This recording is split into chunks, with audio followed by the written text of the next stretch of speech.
Wears welcome to my channel. അപ്പോൾ കുറച്ച് ദിവസം ഞാൻ ഇതുകൊണ്ട് face to face video upload ചെയ്തിട്ടില്ലേ, കാരണം വേറെ ഒന്നുമല്ല. ഒന്നാമത്തെ കാര്യം, ഞാൻ ഇപ്പോൾ അടുപ്പിച്ച് 2-3 വീഡിയോസ് സ്റ്റിച്ചിങ് ചെയ്യുന്നതിൻ്റെ വീഡിയോസ് ആയിരുന്നു കേട്ടോ. പക്ഷേ എനിക്ക് സ്റ്റിച്ചിങ് ട്യൂട്ടോറിയൽ വീഡിയോസ് ചെയ്യാൻ എന്നെ കൊണ്ട് ആകുന്നില്ല. കാരണം എന്താണെന്ന് വെച്ചാൽ ആദ്യമൊക്കെ ഞാൻ ഒറ്റ ദിവസം കൊണ്ട് മൊത്തത്തിൽ ഞാൻ തീർക്കും. അതായത് തുണി കട്ട് ചെയ്യുന്നതും സ്റ്റിച്ച് ചെയ്യുന്നതൊക്കെ ഒറ്റ ദിവസം കൊണ്ട് ഇതിനായി വീഡിയോ എടുക്കാനായി മെനക്കെട്ടിരുന്ന് ചെയ്തതൊക്കെ തീർക്കും. പക്ഷെ ഇപ്പം എനിക്ക് അങ്ങനെ ഒറ്റ ദിവസം കൊണ്ട് കംപ്ലീറ്റ് ആക്കാനാവില്ല. അറിയാലോ, എനിക്ക് കാല് പെയിന് വരുന്നവരെ എനിക്ക് സ്റ്റിച്ച് ചെയ്യാൻ പറ്റുള്ളൂ. അത് കുറച്ച് നേരം മാത്രമേ ഞാൻ സ്റ്റിച്ച് ചെയ്യുള്ളൂ. അതുകൊണ്ട് തന്നെ ഒരു ചെറിയ ടോപ്പാണെങ്കിൽ പോലും 1-2 ദിവസമൊക്കെ എടുത്തിട്ടായിരിക്കും ഒരു ടോപ്പ് ഞാൻ ഒന്ന് കംപ്ലീറ്റ് ചെയ്ത് തീർക്കുന്നുണ്ടാവുക. അപ്പോൾ ഓരോ വീഡിയോസ് അപ്ലോഡ് എടുത്ത് അത് ആ ക്ലിപ്പ് ചിലപ്പോൾ എൻ്റെ കയ്യിൽ നിന്ന് മിസ്സായി പോയിട്ടുണ്ടാകും. അല്ലെങ്കിൽ ഓരോ ദിവസം ഇങ്ങനെ ഫോൺ സെറ്റ് ചെയ്ത് സ്റ്റാൻഡിൽ വെച്ച് സെറ്റ് ചെയ്ത് അങ്ങനെ ഇങ്ങനെയൊക്കെ ആക്കുമ്പോൾ ഒരു രസമില്ല അങ്ങനെ ചെയ്യാൻ.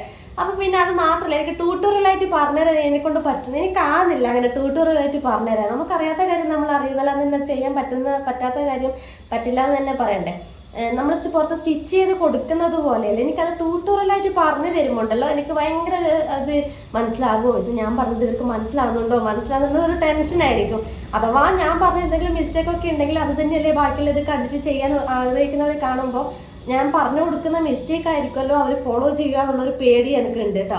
അപ്പോൾ എനിക്ക് ഞാൻ തന്നെ സ്റ്റിച്ച് ചെയ്യുന്നതാണെങ്കിൽ ഓക്കെ, എനിക്ക് പ്രശ്നമൊന്നുമില്ല. ഇനിയിപ്പോൾ തെറ്റിപ്പോയാലും അത് വീണ്ടും അഴിച്ച് പണിഞ്ഞ് വീണ്ടും റെഡിയാക്കി എടുക്കാം. പക്ഷേങ്കിൽ വീഡിയോസൊക്കെ കണ്ടിട്ട് നമ്മളെ വീഡിയോ കണ്ടിട്ട് അതേപോലുള്ള മോഡൽസ് വേറെ ആളോട് ചെയ്യുമ്പോൾ അവർക്കും അതേ മിസ്റ്റേക്ക് വന്നു കഴിഞ്ഞാൽ അതിൻ്റെ ഒരു മോശം നമുക്കാണല്ലോ. അപ്പം ഞാൻ വിചാരിച്ചു ട്യൂട്ടോറിയൽ പോലുള്ള വീഡിയോസ് പരമാവധി ഞാൻ അങ്ങനെ ചെയ്യുന്നില്ല. അത് കോൺഫിഡൻസ് ഇല്ല, അത് ഞാൻ ചെയ്യുന്നത് തെറ്റാണ് എന്നുള്ളത് കൊണ്ടല്ല കേട്ടോ. എനിക്ക് ഇങ്ങനെ പറഞ്ഞു തരാൻ എനിക്കറിയില്ല. ഒന്നാമത് ഞാൻ പഠിച്ചത് യൂട്യൂബ് നോക്കിയിട്ടാണ്. അപ്പം ഞാൻ ഏതൊരു വീഡിയോസിലൊക്കെ പറഞ്ഞിട്ടുണ്ട്, ഞാൻ ഏത് ചാനൽ നോക്കിയിട്ടാണ് പഠിച്ചത് നോക്കിയുള്ളത് ഞാൻ പറഞ്ഞിട്ടുണ്ട്. അപ്പോൾ ആ ചാനലൊന്ന് നിങ്ങൾ ഫോളോ ചെയ്ത് നോക്കിയാൽ മതിയാവും. കാരണം അവരെ ഡീറ്റെയിൽ ആയിട്ട് പറഞ്ഞത് എനിക്ക് മനസ്സിലായിട്ടുണ്ട്. അതുപോലെ തന്നെ നിങ്ങൾക്ക് മനസ്സിലാവുമായിരിക്കും എന്നുള്ളൊരു ഉറപ്പ് വിശ്വാസം എനിക്കുണ്ട് കേട്ടോ. അങ്ങനെ ഞാൻ 2-3 വീഡിയോസ് മാത്രം ഞാൻ ഒരു വീഡിയോ മാത്രമേ ട്യൂട്ടോറിയൽ പോലെ ആയിട്ടൊക്കെ ഞാൻ അപ്ലോഡ് ചെയ്തിട്ടുള്ളൂ കേട്ടോ. അപ്പം മനസ്സിലാവുന്നുള്ളൊരു ഡൗട്ട് കൊണ്ടാണ് ഞാൻ അങ്ങനെ ചെയ്യാത്തത്. പിന്നെ എന്നോട് കുറേ പേര് ഇപ്പോൾ ചോദിക്കുന്നുണ്ട്, എൻ്റെ ഒരു ഇത് എന്ന് പറയുന്നത് ഇൻസ്റ്റാഗ്രാമാണ് കേട്ടോ. ഇൻസ്റ്റാഗ്രാമിൽ ഒരുപാട് ഫോളോവേഴ്സ് ഒന്നും ഇല്ലെങ്കിലും എൻ്റെ വീഡിയോസ് ആദ്യം മുതൽ കണ്ടുവരുന്ന കുറച്ച് ആൾക്കാരുണ്ട്. അപ്പോൾ അവർ വന്നിട്ട് എന്നോട് ചോദിക്കും, ചേച്ചിക്ക് എവിടുന്ന ഇത്രയും മോഡൽ അടിക്കാനുള്ളൊരു ഐഡിയ കിട്ടുന്നതെന്നുള്ളത്. അതായത് ചില ടൈലർമാർക്ക് നമ്മൾ അവർക്ക് പറഞ്ഞു കൊടുക്കുന്നോ അതുപോലെ അടിച്ചു തരാനുള്ള കഴിവേ ഉണ്ടാവുമായിരിക്കും. അതുപോലെ അടിച്ചു തരാൻ മാത്രമേ അവർക്ക് പറ്റത്തുണ്ടാവുള്ളൂ. പിന്നെ ചേച്ചിക്ക് എവിടുന്ന ഇത്രയധികം മോഡൽസിൽ, അതായത് ഒരു മെറ്റീരിയൽ കണ്ടാൽ എങ്ങനെ ഇത് വെച്ചിട്ട് ഇന്ന മോഡൽ എങ്ങനെയാണ് ചെയ്യാന്നുള്ളൊരു ഐഡിയ എവിടുന്ന കിട്ടുന്നത് എന്നൊക്കെ. അതിനിപ്പം ഞാൻ പറയട്ടെ, ഞാൻ ഈ ഒരു സിനിമ കാണുമ്പോൾ അല്ലെങ്കിൽ ഏതെങ്കിലും ഒരു വീഡിയോ സോങ് കാണുമ്പോൾ ഞാൻ അതിൽ ഹീറോയിൻസ് ഇട്ടിരിക്കുന്ന ആക്ട്രസ് ഇട്ടിരിക്കുന്ന ഡ്രസ്സ് നല്ലോണം ഞാൻ വാച്ച് ചെയ്യും. എന്താ ഇവർ ഇട്ടിരിക്കുന്നത്, ഞാൻ കൂടുതലും അത് തന്നെയാണ് ഫോക്കസ് ചെയ്യാറ്. ഏറ്റവും കൂടുതൽ ഞാൻ ഈ അവരിട്ടിരിക്കുന്ന ഡ്രസ്സസ്, അതായത് സാരി ആണെങ്കിലും ധാവണി സെറ്റ് ആണെങ്കിലും വെസ്റ്റേൺ ആണെങ്കിലും അവരേത് മോഡലാണ് ഇങ്ങനെ ഡ്രസ്സിങ്ങിന് ഇട്ടിരിക്കുന്നത് എന്ന് വെച്ചാൽ സോഷ്യൽ മീഡിയ ആണ് നമ്മുടെ എല്ലാം അറിയാലോ. സോഷ്യൽ മീഡിയസിൽ നമുക്ക് ഇപ്പം ഇല്ലാത്തതായിട്ട് ഒന്നുമില്ല. നമ്മൾ അതിൽ നിന്ന് ഓരോ വീഡിയോസ് കാണുമ്പോഴും നമുക്ക് ഇത് കൊള്ളാലോ, ഇതുപോലൊരു ഡ്രസ്സ് ഒന്ന് അടിച്ച് നോക്കണം, ഒന്ന് സ്റ്റിച്ച് ചെയ്ത് നോക്കണം എന്നൊക്കെ പറഞ്ഞിട്ട് ചിലപ്പോൾ ഒരു മിന്നായം പോലെ മാത്രമൊക്കെ കാണുമല്ലോ ആ ഒരു ഡ്രസ്സ് ഇട്ടിട്ടുള്ളൊരു സംഭവം. ഞാൻ അപ്പം തന്നെ സ്ക്രീൻഷോട്ട് എടുത്ത് നോക്കും. ആ ഒരു മോഡൽ നല്ലതായിട്ടൊന്ന് നോക്കും, അതിലെന്താണ് കൊടുത്തിട്ടുള്ളത്, ഫ്രില്ല് കൊടുത്തിട്ടാണുള്ളത്, പഫ് സ്ലീവ് ആണുള്ളത്, അല്ലെങ്കിൽ താഴത്തെ പകൽ ലെയർ ഫ്രോക്ക് ആയിട്ടാണുള്ളത്, ഇങ്ങനെയുള്ള കാര്യങ്ങളൊക്കെ നോട്ട് ചെയ്ത് വെച്ചിട്ട് അതുപോലെ അങ്ങ് സ്റ്റിച്ച് ചെയ്ത് തോന്നുന്നേ ഉള്ളൂ. അപ്പോൾ ഇപ്പം എൻ്റെ മൈൻഡിൽ ഉള്ളൊരു ഐഡിയാസ് ഇത് ഞാൻ പറയട്ടെ. കഴിഞ്ഞ ദിവസം ഞാൻ നമ്മുടെ ദിലീപിൻ്റെ ഒരു സിനിമയിലെ ഗ്രാമഫോൺ എന്ന് പറഞ്ഞിട്ടുള്ളൊരു സിനിമയുണ്ട്. അതിൽ മീര ജാസ്മിൻ ഇട്ടിരിക്കുന്ന കോസ്റ്റ്യൂംസ് നിങ്ങളൊന്ന് ശ്രദ്ധിച്ച് നോക്കിയേ, ജസ്റ്റ് ഒന്ന് എടുത്ത് നോക്കിയാൽ മതി. അടിപൊളി കോസ്റ്റ്യൂമാണ് അതിൽ. കാരണം ആ ഒരു ഡ്രസ്സസാണ് ഇപ്പോൾ ട്രെൻഡിങ് ആയിട്ട് പോയിക്കൊണ്ടിരിക്കുന്ന ഫ്രോക്ക് ആയിക്കോട്ടെ, ഫുൾ സ്ലീവ് ആയിട്ടുള്ള അനാർക്കലി ടൈപ്പ് ആയിക്കോട്ടെ, ഇതൊക്കെ അന്ന്, അതായത് ഗ്രാമഫോൺ ഫിലിമൊക്കെ എപ്പോഴിറങ്ങിയതാ അത്രയും വർഷം മുന്നേ ഉള്ള മോഡൽസ് ഡ്രസ്സാണ് ഇപ്പം ഭയങ്കര ട്രെൻഡിങ് ആയിട്ട് പോയിക്കൊണ്ടിരിക്കുന്നത്. ഞാനത് ഇപ്പോഴാണ് കഴിഞ്ഞ ദിവസമാണ് ആ ഒരു സിനിമ കണ്ടപ്പോൾ മീര ജാസ്മിൻ ഇട്ട ആ ഒരു കോസ്റ്റ്യൂമൊക്കെ ഞാനൊന്ന് ഡ്രസ്സ് എന്താ പറയുക ഒന്ന് നോട്ട് ചെയ്തത്. അതിലൊരു സീനൊക്കെ ഉണ്ട്, ഇതിനെ കണക്കൊക്കെ എഴുതുന്ന ഒരു ദിലീപ് മീര ജാസ്മിൻ്റെ കയ്യിൽ നിന്ന് വാങ്ങിയിട്ടുള്ള കണക്കൊക്കെ എഴുതുന്ന ഒരു ഡ്രസ്സ്, ആ ഒരു കോസ്റ്റ്യൂമൊക്കെ നിങ്ങൾ ശ്രദ്ധിച്ച് നോക്കിക്കുക. പഫ് സ്ലീവ് ഒക്കെ വെച്ച് ഫുൾ സ്ലീവ് ഒക്കെ വെച്ചിട്ടുള്ള അടിപൊളി കോസ്റ്റ്യൂമാണ് കേട്ടോ. അപ്പം അതേപോലുള്ള അതായത് നല്ല ഹീറോയിൻസൊക്കെ ഇട്ടിട്ടുള്ള ഡ്രസ്സസൊക്കെ ഞാൻ ഇങ്ങനെ ജസ്റ്റ് നോട്ട് ചെയ്ത് വെക്കും. ഞാനിപ്പം അപ്പം ഞാനത് കണ്ടപ്പോൾ മനസ്സിൽ വിചാരിച്ചത് ഇത് കൊള്ളാലോ, മീര ജാസ്മിനായിട്ട് ഡ്രസ്സ് ഞാനൊന്ന് ഇട്ട് നോക്കിയാൽ അടിപൊളിയായിരിക്കും. അപ്പം ഞാനുള്ളൊരു മെറ്റീരിയലിന് ഇപ്പം ഞാൻ ആളുടെ ഡ്രസ്സായിരിക്കും ഉറപ്പായിട്ടും സ്റ്റിച്ച് ചെയ്യാൻ പോവാം. അത് ഞാൻ ഇട്ടിട്ട് കാണുമ്പോൾ ബാക്കിയുള്ളവർ എന്നോട് ചോദിക്കും, ഓ ഇത് അടിപൊളിയായിട്ടുണ്ട്, ഇതെങ്ങനെയാണ്, അടിപൊളിയാണല്ലോ, നല്ലതായിട്ടുണ്ടല്ലോ ഒരു ഫീഡ്ബാക്ക് നമുക്കത് കിട്ടും. എനിക്ക് അനുഭവം ഉണ്ട് കേട്ടോ, എനിക്ക് കിട്ടും അത്.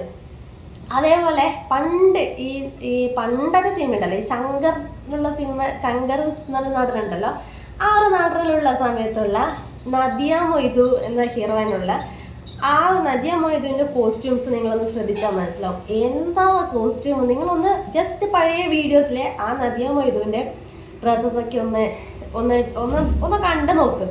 അടിപൊളി കോസ്റ്റ്യൂം. എനിക്ക് തോന്നുന്നു ഇനി അങ്ങോട്ടേക്ക് അതായിരിക്കും ഫാഷൻ. അങ്ങനെ സ്കേർട്ടും ടോപ്പായിക്കോട്ടെ, ചുരിദാറിൻ്റെ ആ ഒരു മോഡലായിക്കോട്ടെ, ഫ്രോക്ക് ആയിക്കോട്ടെ, വെസ്റ്റേൺ ടൈപ്പ് ആയിക്കോട്ടെ, എന്താ രസം എന്നറിയോ ആ ഒരു കാലത്തുണ്ടായിരുന്ന അവരിട്ട് നടന്നിട്ടുള്ള ആ ഒരു കോസ്റ്റ്യൂമൊക്കെ. അതൊക്കെയാണ് ഇപ്പം ട്രെൻഡിങ് ആയിട്ട് ഇങ്ങനെ പൊക്കോണ്ടേ നിൽക്കുന്നത്. അപ്പോൾ എനിക്ക് ചില ഐഡിയാസൊക്കെ പഴയ സിനിമയൊക്കെ കാണുമ്പോൾ അവരിട്ടിരിക്കുന്ന ഡ്രസ്സസ് കാണുമ്പോൾ എനിക്ക് തോന്നാറുണ്ട് കേട്ടോ. ഇപ്പം ആൾക്കാരൊക്കെ ഇതൊക്കെ പുതിയ ട്രെൻഡ്, പുതിയ ഫാഷൻ എന്നൊക്കെ പറയുന്ന കാര്യങ്ങൾ പണ്ട് മുതലേ ഉള്ള ആൾക്കാർ ചെയ്ത് കൊണ്ടുവന്ന കാര്യങ്ങളാണ്.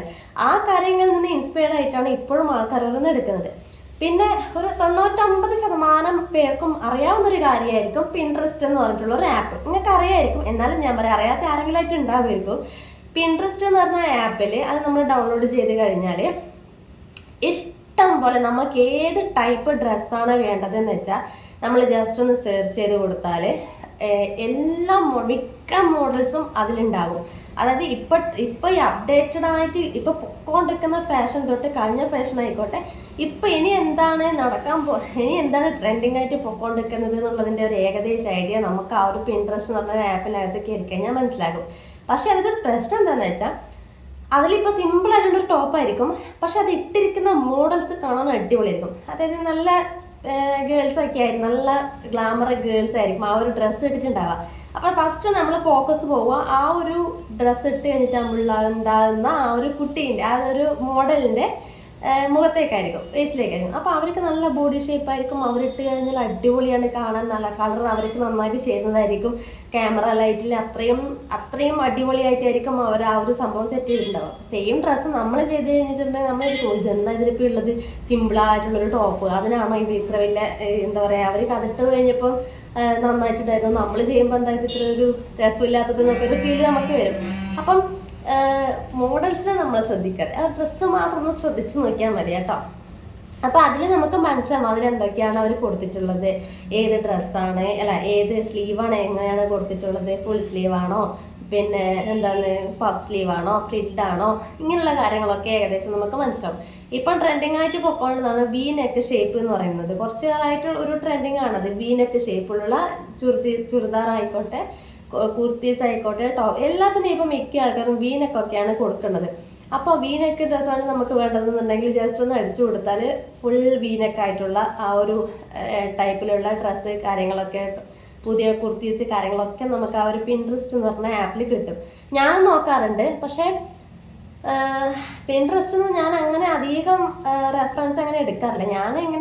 എനിക്ക് എൻ്റെ ഒരു ഇതെന്താണെന്ന് വെച്ചാൽ ഒരു മെറ്റീരിയൽ കാണുമ്പോണ്ടല്ലോ, ഇപ്പോൾ ഒരു എന്താ പറയുക, ഒരു മെറ്റീരിയൽ കാണുമ്പോൾ ഇന്ന മെറ്റീരിയൽ വെച്ചിട്ട് ഇന്ന ഡ്രസ്സ് ചെയ്താലായിരിക്കും ഭംഗി ഉണ്ടാവുക എന്ന് നമുക്ക് ഓട്ടോമാറ്റിക്കായിട്ട് തോന്നും.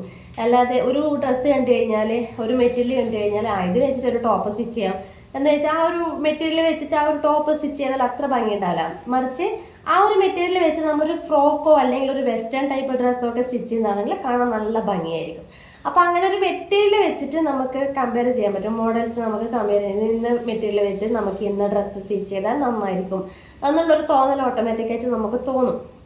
അപ്പോൾ അതാണ് പുതിയ ഫാഷനിലോട്ട് നമ്മളെ കാലെടുത്ത് വെപ്പിക്കാനുള്ള ഒരു പ്രചോദനം എന്ന് പറയുന്നത്. എന്ന് വെച്ചാൽ പുതിയതായിട്ട് എന്താണ് കൊണ്ടുവരാൻ തോന്നുന്നത്. ഇപ്പം ഈ ടൈലർമാർ ശ്രദ്ധിക്കേണ്ട ഒരു കാര്യം എന്താണെന്ന് വെച്ചാൽ ഫുൾ ടൈം അപ്ഡേറ്റഡ് ആയിരിക്കണം.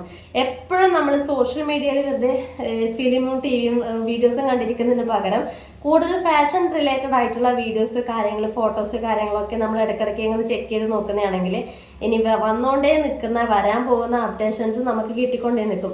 അതിനനുസരിച്ച് നമ്മൾ നീങ്ങി തുടങ്ങിയിട്ടുണ്ടെങ്കിൽ നമുക്ക് ഇഷ്ടംപോലെ ഓർഡറും കാര്യങ്ങളും ഒക്കെ നമുക്കും കിട്ടും. അറ്റ്ലീസ്റ്റ് നമുക്ക് തന്നെ നമ്മളെ ഡ്രസ്സ് തന്നെ സ്റ്റിച്ച് ചെയ്ത് ഇടാന്ന് പറയുന്നത് തന്നെ വലിയൊരു കാര്യമാണ് കേട്ടോ. അപ്പോൾ അതൊന്ന് ശ്രദ്ധിക്കാം. അപ്പോൾ എന്നോട് പലരും ചോദിച്ച കാര്യത്തിനുള്ള മറുപടി എന്നതിനോട് മാത്രം ഞാനിങ്ങനെ പറഞ്ഞത്. ഒന്നാമത്തെ കാര്യം, എനിക്ക് ഇങ്ങനെ കുറച്ച് കാര്യങ്ങൾ മോഡൽസ് കാര്യങ്ങളൊക്കെ കിട്ടുന്നത് പഴയ ഫിലിമിൽ ഹീറോയിൻസ് ഒക്കെ ഇട്ടിട്ടുള്ള ഡ്രസ്സസൊക്കെ ഞാൻ വാച്ച് ചെയ്യാറുണ്ട്. അപ്പോൾ അതിൽ എനിക്കിഷ്ടപ്പെട്ട കാര്യങ്ങളൊക്കെ ഞാൻ സ്ക്രീൻഷോട്ട് എടുത്ത് വെച്ചിട്ട് ഇന്ന ആൾക്കാർക്ക് ഇന്ന് ഇട്ട് കഴിഞ്ഞാൽ നല്ല ഭംഗിയായിരിക്കും കാണാനുള്ളൊരു തോന്നൽ എനിക്ക് ഓട്ടോമാറ്റിക്കായിട്ട് വരാറുണ്ട്. രണ്ടാമത് പിൻട്രസ്റ്റ് എന്ന് പറഞ്ഞ ഒരു ആപ്പ് ഉണ്ട്. അതിൽ നമ്മൾ ഡ്രസ്സ് മാത്രമല്ല കേട്ടോ, എല്ലാ കാര്യങ്ങളും അതിൽ നമുക്ക് അടിച്ചു നോക്കിയാൽ കിട്ടും. ഇപ്പം നിങ്ങൾക്കൊരു ഗ്രീറ്റിംഗ് കാർഡാണ് വേണ്ടതെങ്കിൽ, ആർട്ട് പരമായിട്ടുള്ള എന്തെങ്കിലും കാര്യങ്ങളാണ് വേണ്ടതെങ്കിലോ, ഏത് കാര്യത്തിനെ കുറിച്ച് കുക്കിങ്ങിനെ കുറിച്ചിട്ടുള്ള ഇമേജസ് ആണ് നിങ്ങൾക്ക് വേണ്ടതെങ്കിൽ, എന്താണെങ്കിലും കുഴപ്പമില്ല, അതിന് വേണ്ടിയിട്ടുള്ള എല്ലാ ഇമേജസ് കാര്യങ്ങളൊക്കെ പിൻട്രസ്റ്റ് എന്ന് പറഞ്ഞ ആപ്പിൽ കിട്ടും കേട്ടോ. അപ്പം ആ ഒരു ആപ്പിൽ നിന്ന് നല്ല മോഡൽസ് നമുക്ക് സെലക്ട് ചെയ്തിട്ട് എടുക്കാം. പിന്നെ ഇപ്പോൾ എന്താ പറയുക, സോഷ്യൽ മീഡിയയിൽ നമ്മളും ആ സോഷ്യൽ മീഡിയക്കൊപ്പം നമ്മളും കൂടി പോയി കഴിഞ്ഞാൽ പുതിയ അപ്ഡേഷൻ നമുക്കിങ്ങനെ കിട്ടിക്കൊണ്ടേ നിൽക്കും. ഇനി ഇതാണ് ട്രെൻഡ്, ഇതാണ് ഇപ്പോൾ ട്രെൻഡിങ് ആയിക്കൊണ്ടിരിക്കുന്നത്. അല്ലെങ്കിൽ ചിലപ്പോൾ നമ്മളൊക്കെ അറിയാൻ ലേറ്റ് ആകും. പണ്ടൊക്കെ നമ്മളൊക്കെ അങ്ങനെയായിരുന്നു കേട്ടോ. എല്ലാവരും വാങ്ങി ഇട്ട് കഴിഞ്ഞ് അത് വാങ്ങണം അതേപോലത്തെ ഒരു ഡ്രസ്സ് വാങ്ങണം എന്ന് വിചാരിച്ച് അവസാനം നമ്മൾ വാങ്ങുമ്പോഴേക്കും ആ ഒരു എന്താ പറയുക മോഡലിൻ്റെ കാലാവധി തീർന്നിട്ടുണ്ടാകും. അത് പിന്നെ ഔട്ട് ഓഫ് ഫാഷൻ ആയിട്ടുണ്ടാകും. അപ്പോൾ അതുപോലെയൊക്കെ ആയിപ്പോകും. അതുപോലെ നിങ്ങളുടെ സോഷ്യൽ മീഡിയക്കൊപ്പം നമ്മളും ഒരുമിച്ചങ്ങ് നേരുക. ഒരു ഫാഷൻ ഡിസൈനറിനെ സംബന്ധിച്ചിടത്തോളം, ഒരു ടൈലർമാനെ സംബന്ധിച്ചിടത്തോളം ഡേ ടു ഡേ അപ്ഡേറ്റഡ് ആയിക്കൊണ്ടിരിക്കുന്നത് എന്നാണ് ഏറ്റവും വലിയ കാര്യം. നമ്മളും ഫാഷനൊപ്പം ട്രെൻഡിനൊപ്പം നമ്മൾ നീങ്ങുക എന്നുള്ളതാണ് കേട്ടോ. അപ്പോൾ അത്രയേ ഉള്ളൂ. ഞാൻ ഇതുപോലൊരു വീഡിയോ എടുക്കാൻ കാരണം എന്നോട് എവിടെ നിന്നാണെന്ന് എനിക്ക് ഐഡിയാസ് കിട്ടുന്നത് എന്ന് എന്നോട് ചോദിച്ചതുകൊണ്ട് മാത്രമാണ് കേട്ടോ. അപ്പം ഇത്ര നേരം എന്നെ സഹിച്ചതിന് താങ്ക് യു. വീഡിയോ ഇഷ്ടപ്പെട്ടാൽ ജസ്റ്റ് ഒരു വീഡിയോ ഒന്ന് ലൈക്ക് ചെയ്യുക, എൻ്റെ ചാനൽ ഒന്ന് സബ്സ്ക്രൈബ് ചെയ്തിട്ടൊന്ന് സപ്പോർട്ട് ചെയ്യാം കേട്ടോ.